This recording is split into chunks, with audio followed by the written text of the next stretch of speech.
किसी गांव में बरगद का एक पेड़ बहुत वर्षों से खड़ा था। गांव के सभी लोग उसकी छाया में बैठते थे। गांव की महिलाएं त्योहारों पर उस वृक्ष की पूजा किया करती थी।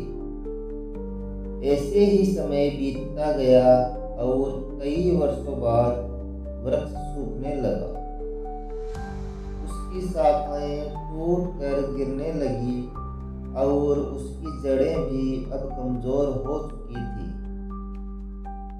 गांव वालों ने विचार किया कि अब इस पेड़ को काट दिया जाए और इसकी लकड़ियों से गृह विहीन लोगों के लिए झोपड़ियों का निर्माण किया जाए।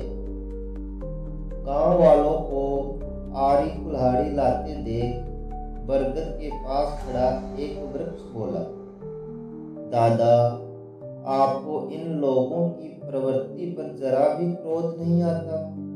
यह कैसे स्वार्थी लोग हैं। जब इन्हें आपकी आवश्यकता थी तब ये आपकी पूजा किया करते थे, लेकिन आज आपको टूटते हुए देखकर काटने चले हैं। बूढ़े बरगद ने जवाब दिया, नहीं बेटे, मैं तो यह सोचकर बहुत प्रसन्न हूँ कि मरने के बाद भी मैं आज किसी के काम आ सकूँगा। शिक्षा। परोपकारी व्यक्ति सदा दूसरों के प्रति करुणा का भाव रखते हैं तथा उनकी खुशी और उनके सुख में अपना सुख समझते हैं।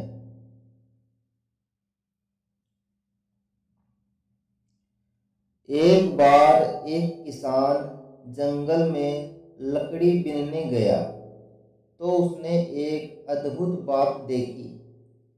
एक लोमड़ी के दो पैर नहीं थे, फिर भी वह खुशी खुशी घसीट कर चल रही थी। यह कैसे जिंदा रहती है जबकि किसी शिकार को भी नहीं पकड़ सकती, किसान ने सोचा। तभी उसने देखा कि एक शेर अपने दांतों में एक शिकार दबाए उसी तरफ आ रहा है। सभी जानवर भागने लगे। वह किसान भी पेड़ पर चढ़ गया। उसने देखा कि शेर उस लोमड़ी के पास आया, उसे खाने की जगह प्यार से शिकार का थोड़ा सा हिस्सा डालकर चला गया। दूसरे दिन भी उसने देखा कि शेर बड़े प्यार से लोमड़ी को खाना देकर चला गया। किसान ने इस अद्भुत लीला के लिए भगवान का मन में नमन किया। उसे एहसास हो गया कि भगवान जिसे पैदा करते हैं उसकी रोटी का भी इंतजाम कर देते हैं। यह जानकर वह भी एक निर्जन स्थान में चला गया और वहां पर चुपचाप बैठकर भोजन का रास्ता देखता। कई दिन गुजर गए, कोई नहीं आया। वह मरनासन होकर वापस लौटने लगा। तभी उसे एक विद्वान महात्मा मिले। उन्होंने उसे भोजन पानी कराया तो वह किसान उनके चरणों में गिरकर वह लोमड़ी की बात बताते हुए बोला, महाराज, भगवान ने उस अपंग लोमड़ी पर दया दिखाई, पर मैं तो मरते मरते बचा। ऐसा क्यों हुआ कि भगवान मुझ पर इतने निर्दयी हो गए। महात्मा उस किसान के सर पर हाथ फिराकर मुस्कुरा कर बोले, तुम इतने नासमझ हो गए कि तुमने भगवान का इशारा भी नहीं समझा, इसलिए तुम्हें इस तरह की मुसीबत उठानी पड़ी।